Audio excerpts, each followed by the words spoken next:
దేవుని రాజ్యం ఎలా ఉంటుందంటే, మనం వెతుకుతూ ఉంటామంట, వెతుకుతా ఉంటాం. దేవుని రాజ్యం ఎలా ఉంటుందంటే, మంచి ముత్యములను వెతుకు వర్తకను వంటదంట.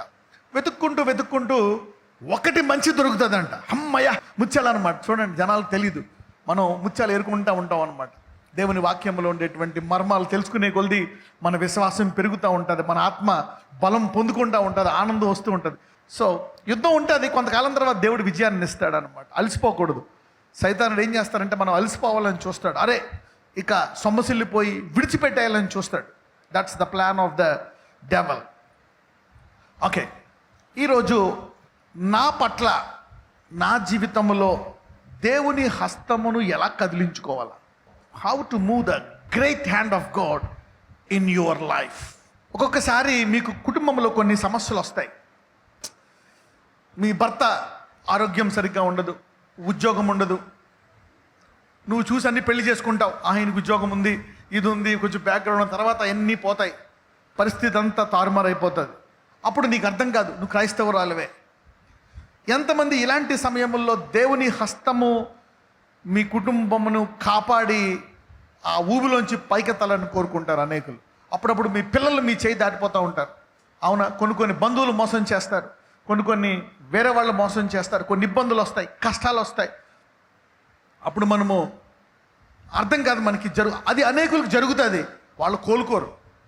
అది చూసి మనం ఏమనుకుంటామంటే, ఇక దేవుణ్ణి తెలుసుకొని కూడా మన జీవితంలో ఇంతే. అరే నాకు కూడా షుగర్ వచ్చేసింది, నాకు కూడా థైరాయిడ్ వచ్చేసింది, బీపీ వచ్చేసింది, ఈ మొఖాల నొప్పులు వచ్చేసాయి, నాకు కూడా ఈ ఇబ్బంది వచ్చేసింది, అరే ఈ వ్యాపారం నష్టం వచ్చేసింది, ఈ ఉద్యోగం పోయింది, ఇది చేద్దాం అనుకున్నాను. ఇలాగ అనేక కష్టాల్లో ఇబ్బందులు వచ్చినప్పుడు మనకి విశ్వాసం సరిపోదు. మనం అనుకుంటాం దేవుడు వ్యతిరేకమైపోయాడేమో, దేవుడు ఎందుకు ఏం చేయట్లేదు నా జీవితంలో. అప్పుడప్పుడు అనుకుంటాం, ఎందుకు దేవుడు ఈ విషయంలో కామ్గా ఉన్నాడు. ఎప్పుడైనా ఎవరికైనా అనిపించిందా, ఈ విషయంలో దేవుడు ఎందుకు పని చేయటం లేదు అని ఎవరికైనా అనిపించిందా ఎప్పుడైనా? నీవు నిజముగా దేవుణ్ణి తెలుసుకొని ఆయన నుంచి ఏమైనా పొందుకోవాలనుకున్న వాళ్ళకే తెలుస్తుంది. లోతుగా తెలుసుకున్న వాళ్ళందరూ ప్రార్థించి ఆయన్ని పొందుకోవాలనుకున్న వాళ్ళు అనుకుంటారు, ఇంకా ఎందుకు ఇది చేయట్లేదు దేవుడు వచ్చి ఇది చేస్తే బాగుండు, ఇవన్నీ చక్కబెట్టేస్తే బాగుండు, రోజు వచ్చి నాకు కావాల్సినవి ఇచ్చి వెళ్ళిపోతే బాగుండు అనుకుంది అనుకుంటారు. కనీసం సంవత్సరంకోసారి వచ్చినా బాగుండు కదా, రోజు పక్కన పెట్టండి, సంవత్సరంకోసారి చూడండి, నెలకోసారి సరుకులు తెచ్చుకుంటాం అందరం. Okay, 1 year and do some things and go, man. Visit. Everybody wants this. Today, I will give you a solution for that. Why God is not doing? ఈ మెసేజ్ అయిపోయే టైంకి మీరందరూ దేవుని హస్తము చూస్తారు. You all will see the hand of God. Okay, and this is what God will bless you. యెషయా గ్రంథం 45వ అధ్యాయం 11వ వచనం. Thus saith the Lord, the Holy One of Israel, and his Maker, ask of me things to come concerning my sons, and concerning the works of my hands, command ye me. ఇక్కడ ఏమంటున్నాడు, ఇంగ్లీష్లో దాని అర్థం చూద్దాం. రాగల వాటిని మీకేమిస్తానో నన్ను అడగండి, నేను ఆల్ఫా ఒమేగా, రాగల వాటిని మీకు చెప్పగల దేవుడను, నేను జరగబోయేదాన్ని కూడా చెప్పగలను. ఎందుకంటే నేను దేన్నైనా ముగించి ఆరంభిస్తాను, నాకు అన్నీ తెలుసు. కాబట్టి రాగలవి ఏమన్నా ఉన్నాయో అని అడగండి, దాన్నే ప్రవచనం అంటాం. ఓకే, ఎంతమంది మీ జీవితంలో ఒకసారైనా ప్రవచనాన్ని రుచి చూశారు? Everybody will see that. రాగల వాటి అడగమంటాడు. ఇంకోటి ఏమంటున్నాడు, concerning the work of my hands command you me. నేను ఈ భూమిని చేశాను, ఆకాశాన్ని పరిచాను, ఎన్ని చేతులతో మనిషిని చేశాను, సమస్తాన్ని నేను నా చేతులతో చేశాను. అయితే నీకేం కావాలో నా చేతుల్ని చేయమను అంటున్నాడు, ఆజ్ఞాపించు అంటున్నాడు. ఇంగ్లీష్లో చూస్తే concerning the work of my hands command you me. చూడండి, నువ్వెవరైనా బాగా సాధారణంగా ఇక్కడ చూస్తే కమాండ్ అంటే మనం ఏం చేస్తాము అంటే, ఇక్కడ మనము కింద వాళ్ళకి ఆజ్ఞాపిస్తాము, నాయకుడు కింద ఒక ఆజ్ఞాపిస్తాడు, మనము మన కింద ఉండే వాళ్ళకి ఆజ్ఞాపిస్తాము, నువ్వు ఇది చెయ్యి అని. అయితే ఇక్కడ దేవుడు మనల్ని, మానవులమైన మనల్ని, సృష్టికర్త అంటున్నాడు, పాపంలో ఉండి బలహీనమైన వాళ్ళని అంటున్నాడు, నన్ను నాకు ఆజ్ఞాపించండి అంటున్నాడు. అంటే ఏంటి ఇక్కడ, మనం గొప్ప ఆయన తక్కువనా? తన రక్తం పెట్టి ప్రాణం పెట్టి కొన్న దేవుడు అంటున్నాడు, నేను నీ కొరకు ప్రాణమే పెట్టాను, ఈ చేతుల కోసం నీకేం చేయాలో ఆజ్ఞాపించు అంటున్నాడు. Command you me, not you are a son. నువ్వేదో చిన్నవాడు అని పెద్దవాడు అని కాదు. నువ్వేదో నాకు పనివాడు చెప్తాను ఆ పని చేయి ఈ పని చేయను. ఇక్కడ ప్రేమతో, అందుకే అంటాడు తన సొంత కుమారుని ఇచ్చిన దేవుడు సమస్తమును మనకు అనుగ్రహింపడు. ఇంగ్లీష్లో this is the right meaning అనమాట. Command you me regarding the work of my hands. It doesn't mean that he is our servant or he is our subordinate. No, he loves us.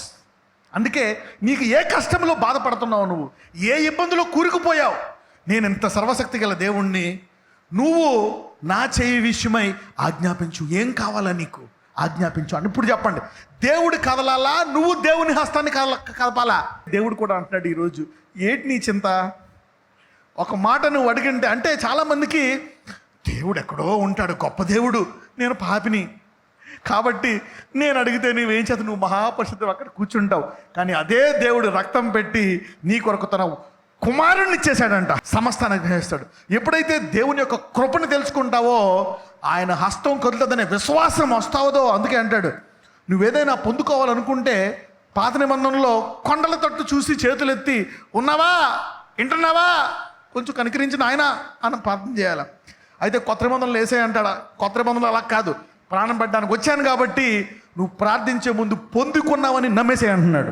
So the new covenant faith is telling you believe it and then you receive. అంత గ్యారంటీగా నువ్వు ప్రార్థించేదాన్ని ఏం చేయమంటున్నాడు? నీ రిపోర్ట్లు normal వచ్చేస్తాయని నమ్మి, రిపోర్ట్లు normal రావాలా, నీ షుగర్ నార్మల్ వస్తుందని నమ్మి, బీపీ నార్మల్ వస్తుంది, నీ పాడైపోయిన జీవితం బాగుపడుతుందని నమ్మేసి విశ్వాసముతో ప్రార్థన చేయమంటున్నాడు. చాలామంది అవిశ్వాసంతో ప్రార్థన చేస్తారు. చాలామంది ప్రేయర్ చేసి వస్తుందా లేదా అనేది ఒక రాయేస్తాం. This is what God is telling, you will not fail.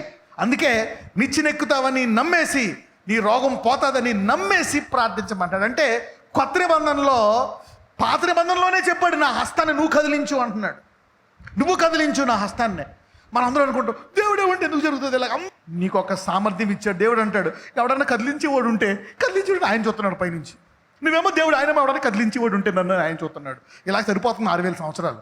ఈ రోజు నుంచి అనేకులు కదిలించుకోబోతున్నారు. ఎందుకంటే talk to neighbour and say, దేవుని హస్తాన్ని నువ్వు కదిలించాలా అన్నాడు. Move the hand of God for your family and for your staff.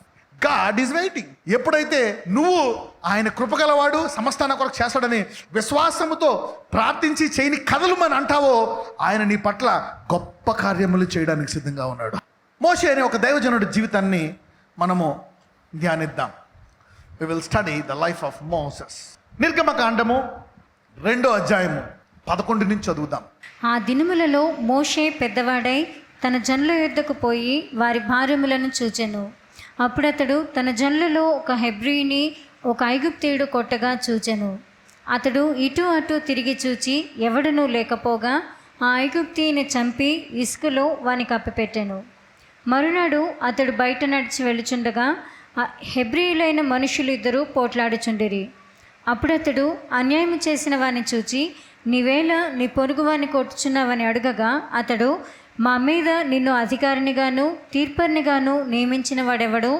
నీవు ఐగుప్తీని చంపినట్లు నన్నును చంపాలని అనుకొనుచున్నావా అనెను. అందుకు మోషే, నిశ్చయముగా ఈ సంగతి బయలుపడినని అనుకొని భయపడాను. ఇప్పుడు మోషేకి దేవుడు తెలుసు. చూద్దాం ఇంకా ఆ విషయాల్లో. అయితే దేవుని హస్తము ఎలా కదపాలో తెలియని పరిస్థితి.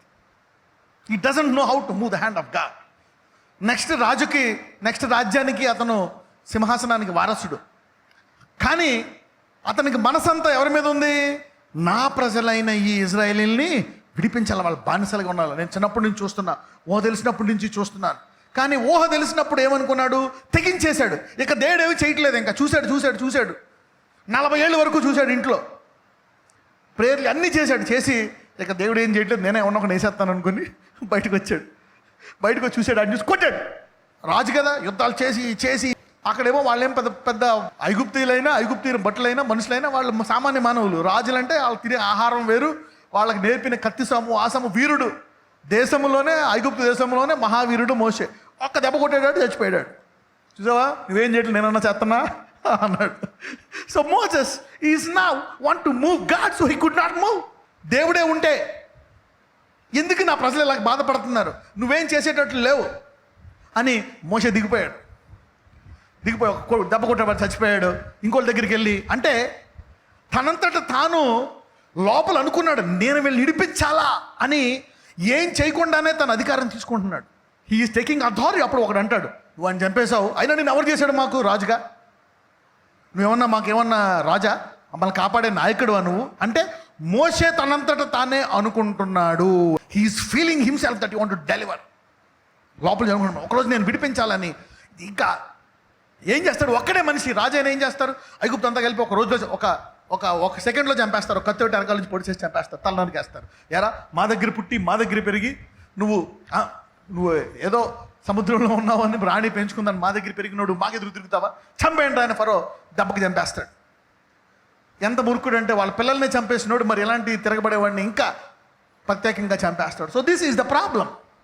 సో అలాంటి మోషే కానీ అతను దేవుని హస్తము కదపడానికి ఎలాగున్నాడు? తనకు తెలియట్లేదు ఎలా కదపాలా. హావ్ అందరూ ఎలాగా అనండి, we don't know have. Abraham కూడా తెలియలేదు ఎలాగా. సరే నాకు హగర్తో ఇచ్చాయి అన్నాడు. అమ్మయ్య థ్యాంక్ యూ దేవుడు అన్నాడు. అది కాదు, that's not. So Moses was trying to move the hand of God. దేవుడు అంటే తెలుసు, కానీ దేవుడు మోషేని కేంద్రీకరిస్తున్నాడా?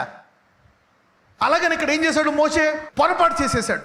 కానీ దేవుని హస్తము నా పట్ల వేరే వాళ్ళ పట్ల కదలాలి అని ఎవరిలో అయినా ఆశ ఉందా?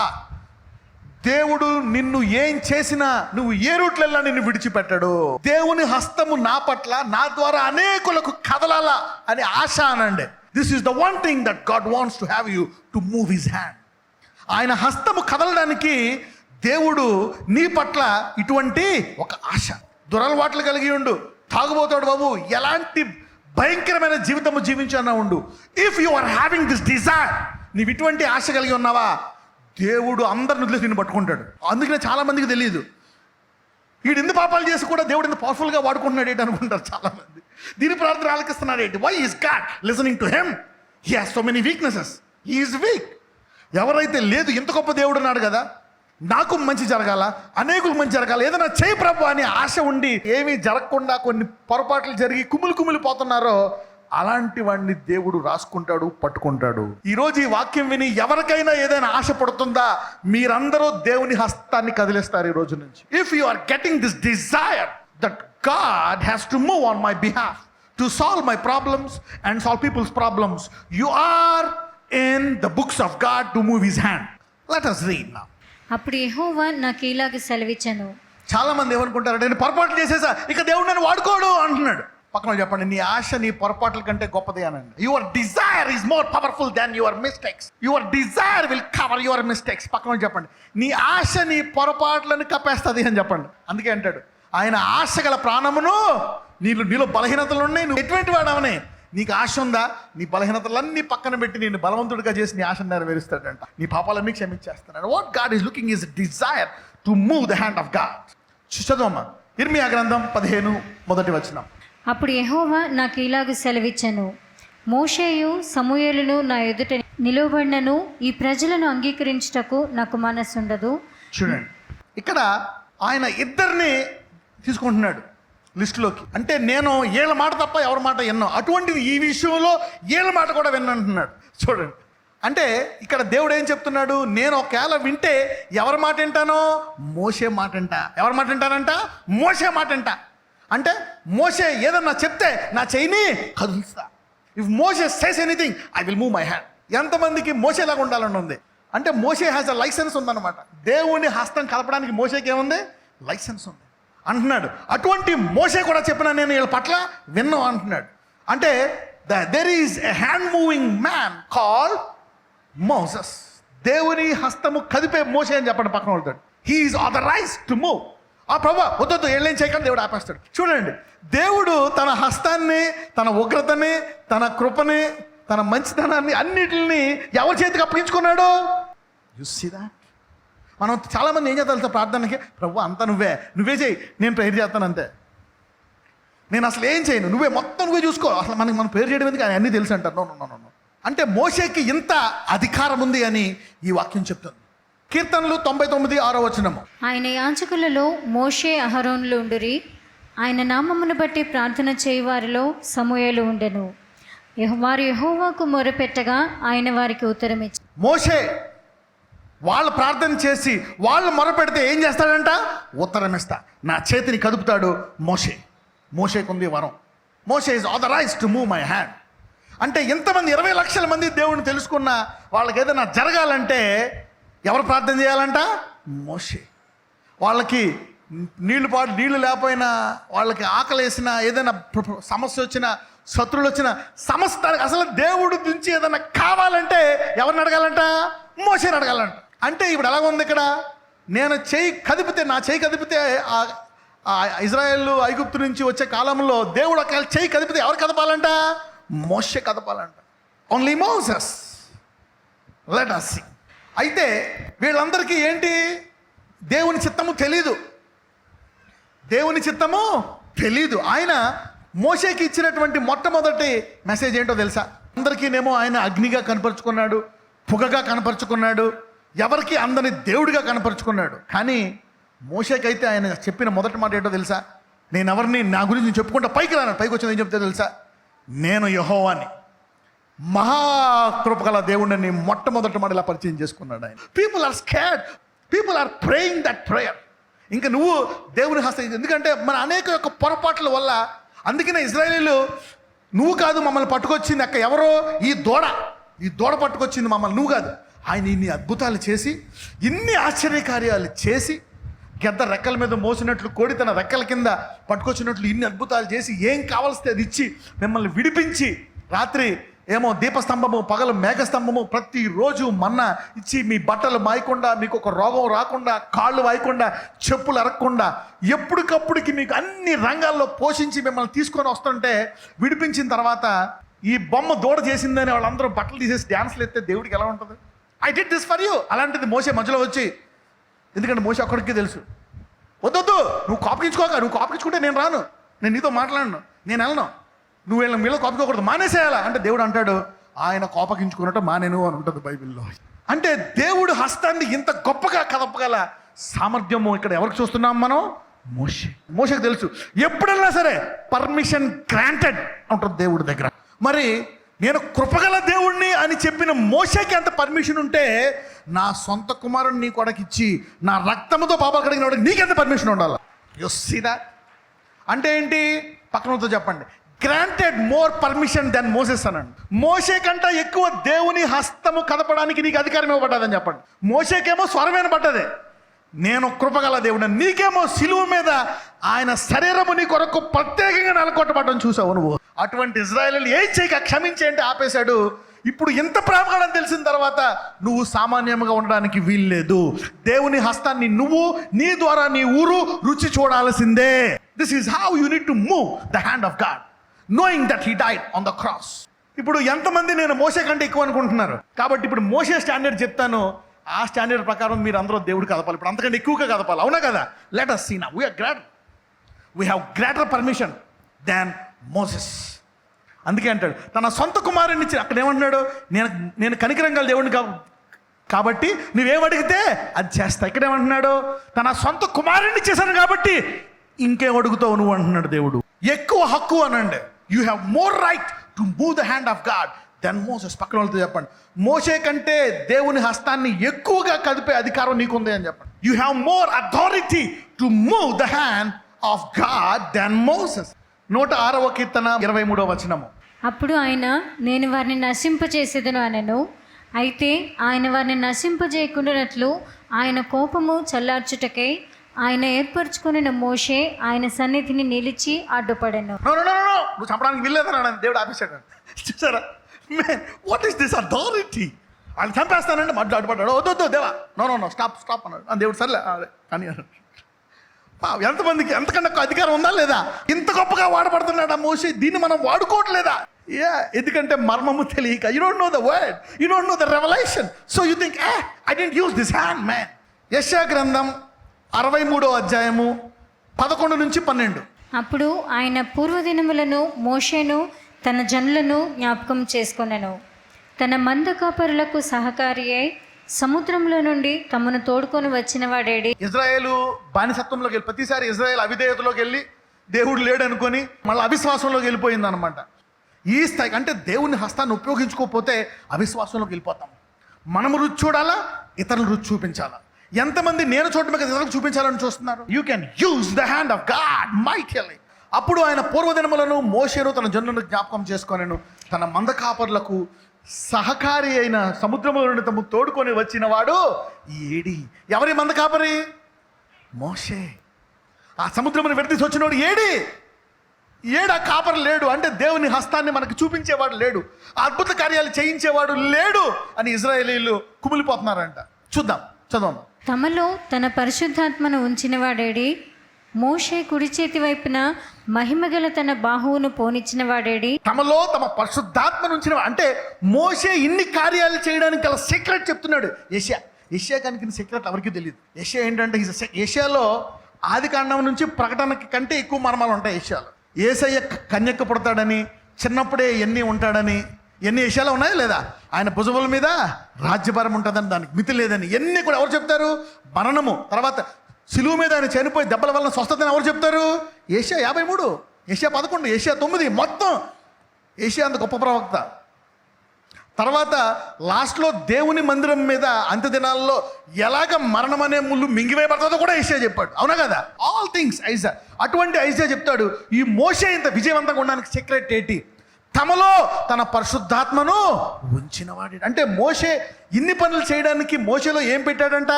పరిశుద్ధాత్మను. ఇప్పుడు యేసుప్రభు వారు సిలువ మీద చనిపోయి నీ మీదకి ఏం రావాలని ఆయన కోరుకున్నాడు? నేను వెళ్ళి ఎవరిని పంపిస్తాను? ఇప్పుడు నీకు తోడుగా ఎవరు ఉంటారు? పాత నిబంధనలో మోషే ఒక్కడే ఉన్నాడు, కొత్త నిబంధనలో మోషే కంటే గొప్పోళ్ళు వేల మంది ఉన్నారు. ఈ మెసేజ్ తర్వాత నీ కష్టాలకి ఈరోజు ఆఖరి రోజు అవ్వచ్చు. ఈ రోజు నీ వీధి వారికి, నీ బంధువులకి కష్టాలకి ఆఖరి రోజు అవ్వచ్చు నీ ద్వారా. పక్కన చెప్పండి, ఈ సంవత్సరం నీకు విజయం, వచ్చే సంవత్సరం నీ నుంచి ఇక విజయం అనేకులు కనండి. This year you will be free, and from next year many people. Okay, this is how God can set you free. మోషే కుడి చేతి వైపున మహిమగల తన బాహువును పోనిచ్చిన వాడు ఏడి. అంటే ఈ యొక్క ఎవరిలో అయితే పరిశుద్ధాత్మ ఉంటుందో వాళ్ళంట దేవుని మహిమ రుచి చూస్తారంట. అంటే క్రైస్ట్ ఇన్ యూ, ఎవరితో ఉన్నారు? నీలో, క్రీస్తు నీలో ఎలా ఉన్నాడు? పరిశుద్ధాత్మ ద్వారా. Christ in you the hope of, అదే జరిగింది మోషే కాక. The Holy Spirit was in him who is Christ, and glory came out of him. పక్కన వాళ్ళతో చెప్పండి, Christ in Moses, the hope of glory అనండి. Holy Spirit in Moses, the hope of glory అనండి. ఇప్పుడు చెప్పండి, Holy Spirit in you, get ready అనండి. Move the hand of God. Only నేను కృపగలవాడిని అనే డైలాగ్ వేసినందుకు మోషే ఎంత వాడేసుకుంటే, దేవుడు వేసిన ఒక డైలాగ్, నేను కృపగలవాడను అని వేసిన ఒక డైలాగ్కి మోషే ఫుల్ వాడేసుకున్నాడు ఆయన హస్తాన్ని. కానీ హస్తం వాడుకోవట్లేదు, ఆయన అంత బాధ ఉంటుంది. ఈ రోజు నుంచి మీరు వారమంతా ఆయన చెయ్యి రుచి చూసి వస్తారు. మళ్ళీ ప్రతి ఆదివారం, every Sunday you will move his hand mightily and then come again. ఎంతమంది సోమవారం నుంచి శనివారం వరకు ఆయన హస్తాన్ని బహుగా చూడాలనుకుంటున్నారు? అందరూ చేయి పైకెత్తండి. నజరేయుడైన యేసయ్య ఇంతకాలం నీ బలమైన హస్తాన్ని, నీ కృపగల హస్తాన్ని, నీ ప్రేమించే హస్తాన్ని, నా కొరకు కుమారుని పెట్టిన హస్తాన్ని నేను తక్కువ అంచనా వేశాను. నేను దాన్ని వాడుకోలేదు. ఇంత గొప్ప హస్తాన్ని నా పట్ల ఎన్ని కార్యాలైనా చేయడానికి నన్ను ప్రేమించే హస్తాన్ని నేను పెట్టుకొని బాధపడుతున్నా, కుమిలిపోతున్నా, చింతిస్తున్నా. కానీ ఈ రోజు నుంచి మోషే కంటే గొప్పగా ఆ హస్తాన్ని ఉపయోగించుకుంటాను. నీకు అన్యాయం జరిగిందా? మోసపోయావా? 100 సార్లు మోసపోయావా? 100 సార్లు ఓడిపోయావా? చనిపోయే స్టేజ్కి వచ్చేసావా? అయినా నేను విడిచిపెట్టను. నా మీద నీ ఆశ పోకూడదు, నా ప్రార్థన మీద విశ్వాసం పోకూడదు. నా హస్తము ఎప్పుడు అలాగే ఉండి నీకు బహుమానం ఇస్తుంది. నజరేయుడైన యేసు నామమున ప్రార్థిస్తున్నాము తండ్రి.